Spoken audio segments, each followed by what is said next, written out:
Hello, Mr. Thomas. Welcome back to Foreign Friday after a last weekend at all-weather track league field.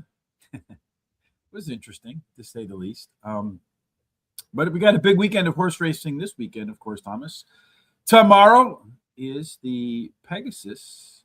See right there, the exclusive Pegasus wagering guide and smart sheets are now available over at Guaranteed Tip Sheet. Over on horse racing, pop it up in just a little bit. You're freezing and you're garbled again. I'm freezing and garbled, folks. In the comments, let me know if I'm freezing and garbled or if maybe something else is going on there. Here you can see the smart sheets for race number 1. There's the wagering guide. All of that's available over at Guaranteed Tip Sheet. Please make sure you use the link in a little bit over on horseracingtoday.net. Already got it formatted, ready to go. We'll post our picks for tonight right there. And when you click on it, there will be a link to the smart sheets, as well as Tom's thoughts, my thoughts that we're about to get into at Caulfield. Hello. Good luck today, Mr. D'Souza. How are you today? Let's get some strong runners tonight for a little bit of, it's not insomnia racing. It's just like pre-party racing, right? At 10 o'clock Eastern. Is that about right, Thomas? Not too bad. It's when Tom is just tying up his bow to get ready to go out with his top hat and cane to celebrate as he does most evenings. Either that or freeze my off. Well, I think you might freeze a lot more than that off if you head outside right now. I saw here in Chicago the thermostat on my car. I was out this morning, -8. That's nice. You know where it's not -8, Thomas? Definitely not there. No, it's it's 15 degrees Celsius, so it's kind of like 8. I should probably have put it in. That's probably what, maybe around 80 degrees our temperature. A little higher, a little warmer than that. All right. Well, I should have probably put it in ours, but still, it's a lot nicer than here. Well, let's move it to Fahrenheit. There you go. So we have it is going to be 102. Holy hell, that's hot. Yeah. So imagine it's going to be sunny. You can see the forecast there is sunny. And then the track right now is... It's not that temperature here. No. I don't even think we got the 2. The track is good. We see right there, Thomas. It's listed as good 4. I don't think that's going to change. What do you think? I doubt it. It might actually firm up a little bit. If it does, there's got to be some very big ecliptic event happening. Yes, we all better start... repenting if that happens. Okay, so Vale Durston, race 6. This one is 2,000 meters. We look at the 2,000 meters. They're going to start here, going to make their way around the track, come back here, and come on home. Thomas, in these big long runs in Australia, are we looking for speed? Are we looking for closers? What exactly are we looking for? At this kind of race, it really depends on the early pace, and based on what we're seeing is we've got 2 up front, and the rest are going to be dawdlers. Yeah, that does look that way. As they settle to come home, you do see those 2 out there. Everybody else is back. This really boils down to what sort of pace do these 2 put in. As they come home down the stretch, the 2 sprinters will become the dawdlers. The only question is, Tom, will they run the kind of fractions that will leave them out there, or will they run the sort of fractions where they will fall behind at the end? What do you think will happen? I think based on the speed numbers, we're going to see not a fast pace, but a moderate pace. And based on the moderate pace, we're going to start with number 10, Midnight Glow. And 5th in his first start after being away for 20 weeks. Went wide, got going late. It was okay. He's 1 and placed 2nd up, so that's what we got today. He just needs a better start. He's a little bit of tawdy from the gate last time, but he's got a chance to make up, and I think he's going to, and I like the price. Number 5 is Stylish Secret. Little rank last time out, running between runners, maybe got jostled a little more than he They preferred, but ran fifth anyways. It was an even effort. Same distance, same level today. Trainer adds, but the trainer's been adding distance in the previous 2 races to the last one. So obviously building them up maybe for a big effort here. I'm thinking so. And with that, 58% in the money percentage, and that's the way I'm going to play it. Mm-hmm. And finally, I'm going to take 3, Paradise Storm. Last run had issues early and then came on nicely. Second up, done well in the past, and I think he's well placed for a big effort. What's funny is that there are, with the scratches in this race, I think it was 1 scratch, right? The 8 horse. So that means there's 9 horses. And I think between you and I, we have 7. So I have Active Duty as my first selection. Horse making 3rd start after a layoff. I think that should be all right. By far, its best races have been on the good track. You see that right there. Everything else not so strong. And I feel like the way this race is going to take shape, this one's going to be the one that gets the stalking trip, Thomas. Number 6, Suntora. That one looks like right now it is the betting favorite. Fractions were a little bit faster last out, despite the horse going a little bit longer, which if you go a little bit faster and a little bit longer, that's like Wrigley Double Mint Spirit Gum. You're doubly fast. Opening address, the 4 horse. Next for me. That one, Thomas, is one of those 2 that should be out front. It could be out front literally by itself. And it does actually have a win over this track when it is out on the front, challenging for the lead. And then finally, number 7, Steel Run. Solid on good footing. 6 races out, a couple of wins, a couple of seconds. Only reason this one didn't get a higher nudge on my list is because that first up record is a little bit 50-50. A little shaky. Yeah, 50-50. We'll go with 50-50. Race, unfortunately, guess what we don't have this week, Thomas? No predictor. No predictor. Yeah, that kind of. I like the predictor, Thomas. It's a good thing for me. Race 6, win and place to 6 with the 10 and the 5 for Christopher D'Souza. Coming in with some Caulfield recommendations. Greatly appreciate it. Like Christopher, if you have something you'd like to add to the show, please do so. Hit us up in the comment section. If you're watching on X, please subscribe if you haven't. If you're watching on YouTube, please subscribe if you haven't. We also have some other social sites scrolling down there. Horse Race, the number 2 day, at X, TikTok, Instagram, Facebook, and Horse Racing Radar right here on YouTube. For race number 7, Thomas, this one is the WJ Adams Stakes. They're only going to go 1,000 meters.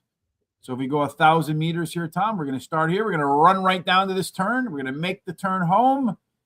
Who does that favor with that slight half turn to the finish line? I think as of course this is being a 5 furlong race where you're going to be rather quick, to say the least, at least on the numbers. There's plenty of speed up front, so I think it's but the field size, I don't think the post position really matters. Yeah, this Oak Hill is going to give everybody a big start. You got 3 pretty quick ones coming out there at the beginning. As they get ready to make that turn, there's a big gap right here between the front runners, the midfield, and the 2 that'll be way back. So maybe a little bit of a hot pace opening up the door for some horses that want to come off the speed. If that's the case, Oak Hill and Gigi's Mistruth, they'll be coming the strongest at the end. Looks like both of which are a part of the favorites.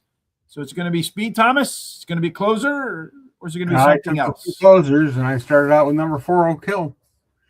After a second, he ran in a benchmark 100 race, and he had a layoff. He returns to the races with 2 trials. He ran second in the last one, and he's won his only race at this distance at this track. He has 6 wins from 11 starts, so pretty good.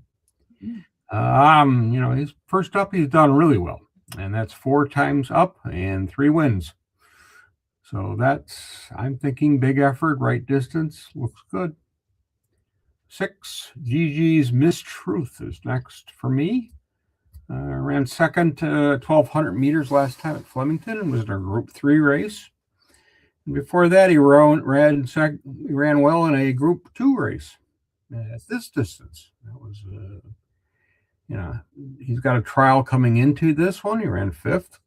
That seems to be normal. Usually they don't push him. He's won at this distance. He's ran second in his other efforts. He's got two. I mean, he's never been out of the money in either of the races at this distance. But even more impressively, in his 14 starts, he's got a 79% in the money finishing. So that's hard to argue about that one. No. Finally, one Insurrection would be my final choice. He's never been out of the money at this distance in 5 starts. He's got 3 wins in 2 seconds. He's got 3 trials coming into this race. He ran second in 2 of them, and then he won the other one. I don't see any reason why you can't see a top effort out of this one today. 2 races so far. We've had 9 and 8 horses, 17 horses, and we've only agreed on 1. So, the good news is, Tom, that means one of us is likely to have the winner in every race. I have Midwest, pretty good size drop in class, and the last time the horse ran about this level, he did all right. Gigi's Mistruth, there you go. That's the first one we agree on, Tom. That horse is my second selection. This is another horse taking him a little bit move down in class, and has proven it can run on any footing. Although I do suspect we're only going to get good, as we mentioned at the top of the show.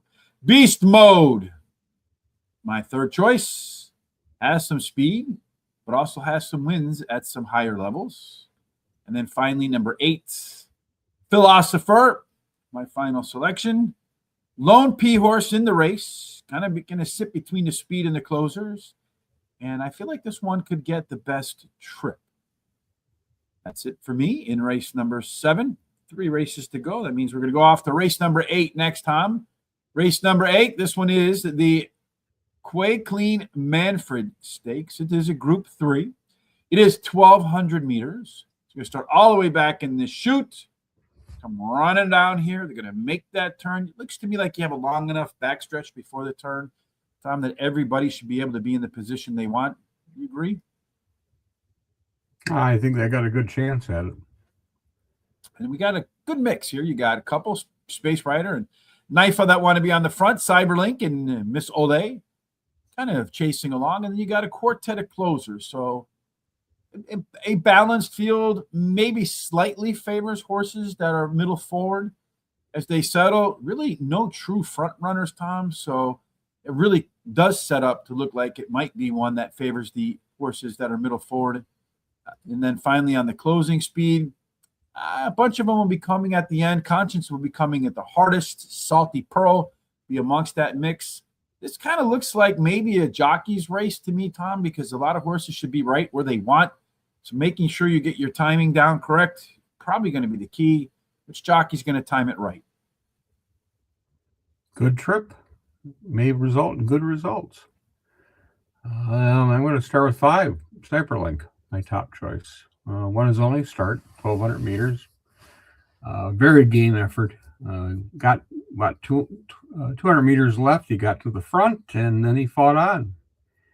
I love the name of the race that he ran in. It was called Future Stars, maiden race. Kind of interesting. And I like, again, it's his first time racing. The second time, obviously, a class increase here, but the numbers are very positive for him on what he ran, and I think he's going to be one to win this off the decent numbers that he had. Number 6, Salty Pearl is going to be your next choice. She overcame, but really traffic issues, to say the least, to win her last race. She's using 2 trials coming into this race. And she's never been out of the money at this distance. Definitely ready. Should be having a good effort again. And finally, one of the speed horses I'm going to put for third, which is number 8, Natif. Big odds last time out, ran third. It was a listed race. Second race, I mean, just it was out finished in a race before that, and that comes off some really average efforts. So 2 races, the 4 race back, 3 race back, and then all of a sudden showing some form. Could she win? Maybe, if she can hang on, but she's been able to do it okay. Again, only got 1 win, but starting to show form again. Well, from a lot of disagreement to a lot of agreement. Salty Pearl, that was your second choice. My first choice. Horse has been in the money 6 out of 7 races on a good track. Gotta like that. Kind of drop class. Horse is all right coming off the bench. Number 3, Romantic Encounter, coming New Zealander. Nice drop in class for this one, Mr. Thomas. And another one of those P horses that sits in the middle of some speed and closers and could get an excellent trip. Number 5, Cyberlink. As you talked about, Tom, the horse is making its second career start. First one was kind of impressive, decently bet. And horses tend to have their biggest jump in performance in either their second or third career effort. Pretty sizable step up in class. And then we agree again on Naya, whatever. I'm not even sure how to pronounce that. But anyway, this horse is basically going to stay at the same level. And the last race, if you dig through the numbers, was just a little bit better than it looks. And as Thomas pointed out, it's a sign that the horse is improving. Signs of life, as my good friend Tom calls it. Race 9, next on our agenda. In this situation, Thomas, we have the Evergreen Turf John Dillon Stakes, 1,400 meters, as they're using every single starting point possible in these races. Going to start here in this little chute. Going to make this little turn right here, Thomas, and there's good position coming out of this little chute. Have a big difference, no difference, or could make a difference? Since the field size is decent, I would say, you want to get position early, and with that, I would say that I like to sit at least with some cover, and because there's some speed in here, and that weird 7 furlong distance. What is it? A sprinter or is it a miler?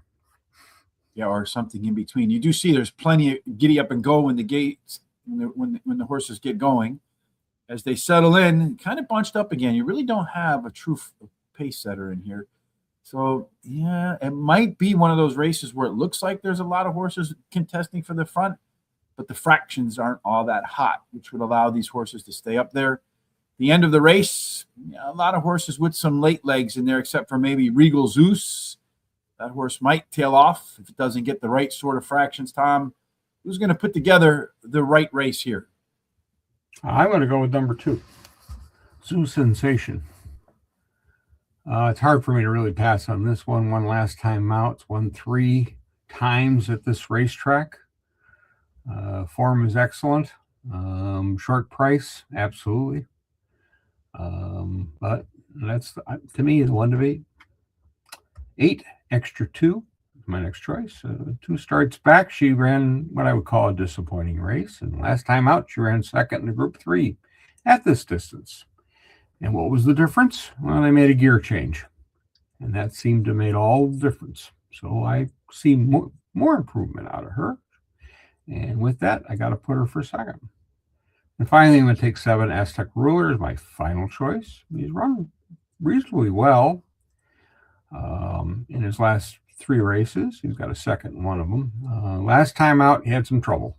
Was held up at one point and then came home very wide. Today, gets some weight off. Just needs a little luck, and maybe the better trip will make all the difference. Didn't we have a little bit of agreement, Thomas, today on this last couple of races here?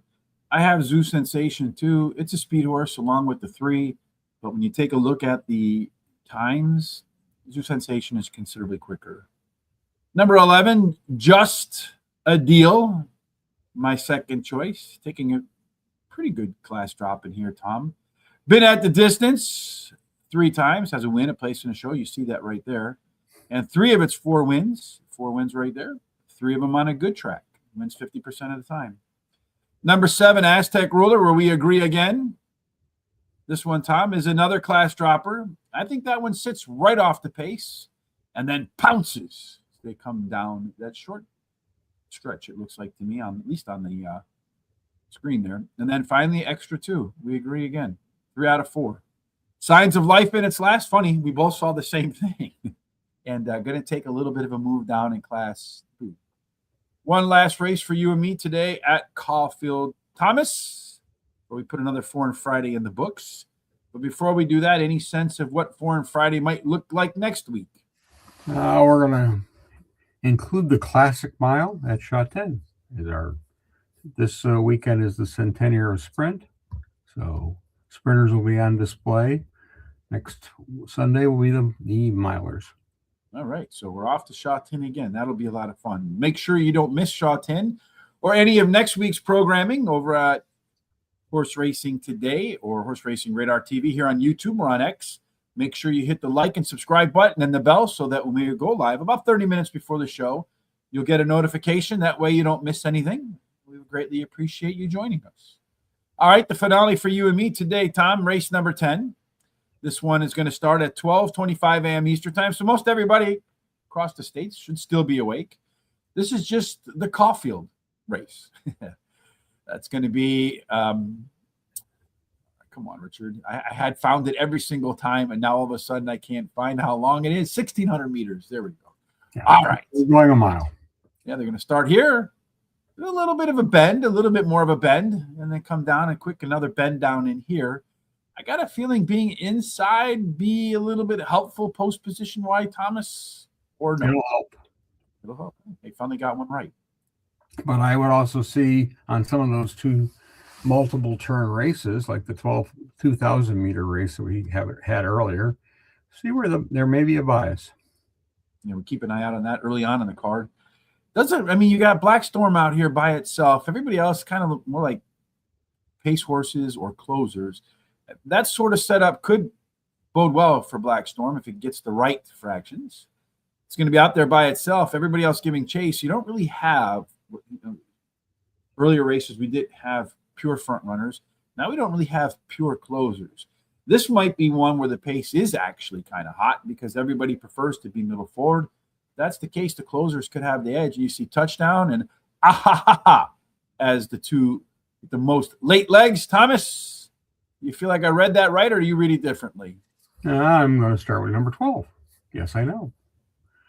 He's run second and third in his last 2 efforts at Flemington. And we're at the benchmark 70 level. So he's moving up slightly today. Last time out, he was the beaten favorite. So they're dropping in distance from 1,800 to 1,600. They're going to take the blinkers off, and I think that may make the difference. Number 1, Black Storm. That speed of the race is my next choice. The question here is, can he hold on for a placing? And I think he can, and that's why I'm going to put him there. He likes this distance, and he won his trial coming into this race. And finally, Narbold is going to be my final choice. That is number 6. Last time start was disappointing, to say the least. But this is a horse that's better second up, and that's what we're having today.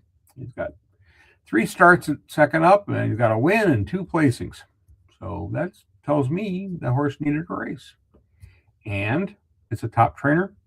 Probably one of the best in Australia. So you got to think the horse is being placed correctly for a good effort. Yeah, you have to think that's the case for sure. Well, I'm going to go. It is the championship weekend here in the United States. Seahawks, Rams, Patriots, Broncos. And the way you win there is score touchdowns. Don't forget the Pegasus. Yes, well, yes. The only way to win that would be a touchdown. And while this horse, the only question is, can it handle the class hike, in my opinion? Looks like the bookies think it may. Number 10, Enchanted Jenny. Sounds sweet. Last race was a little bit faster than it looked on paper. And yet another one of those class hikers. It likes the distance. All 3 of its wins today coming at it. Number 6, Naybold, where Tom and I come to a conclusion again. That's the same. In the money, 5 out of 6 at the distance. Likes that. See right there. Only one win, though, usually finishing second. Horse that has a chance to improve in the second up. Tom pointed that out. 3 for 3. And then finally, for me, the one Tom started with is be the one that I end with. Yes, I know. Yet another horse making a slight move up in class. But it's in the money 6 out of 7 times to start its career. My only concern and why I didn't put him any higher was the good track. In the money 3 out of 4, but just hasn't found the ticker tape first. Well, that wraps it up for today's Foreign Friday. Again, next week, we're going to venture off to Hong Kong for some fun stuff. Tom did point out that tomorrow it is the Pegasus. We have 8 stakes races. I think there's 13 races in all. All of the stakes races are covered in the Guaranteed Tip Sheet Wager Guide. You see the cover right there. Here are the smart sheets. All 13 races covered. Make sure you get that and more over at Guaranteed Tip Sheet. There will be a link over on horseracingtoday.net. In just a minute, right there in the middle of the screen, I will post all of Tom's thoughts, my thoughts for Caulfield tonight. Hopefully, between the two of us, we can fatten your bankroll for the Pegasus. And then free track today is going to be Sunland Park. Again, over at Guaranteed Tip Sheet. Thomas, it's always fun doing Foreign Friday with you. Any final thoughts before we part and get ready for a big day of racing in Southern Florida? Well, I don't know if I'd want to be at Caulfield with that temperature, but it's certainly more attractive than where we're right now. I think given a choice between -2 and 102, I would take 102, 102% of the time. Well, if you subtract the 2, it's 100%. So there you go. How about that? All right, folks, thanks for joining us today, as always. We appreciate it. We hope that no matter what your circumstances are, 102, -2, good, bad, otherwise, we have God's grace, God's favor. Every single thing you do, Thomas, ends up in the winner's enclosure. Yes, have a blessed weekend. We'll see you on Monday.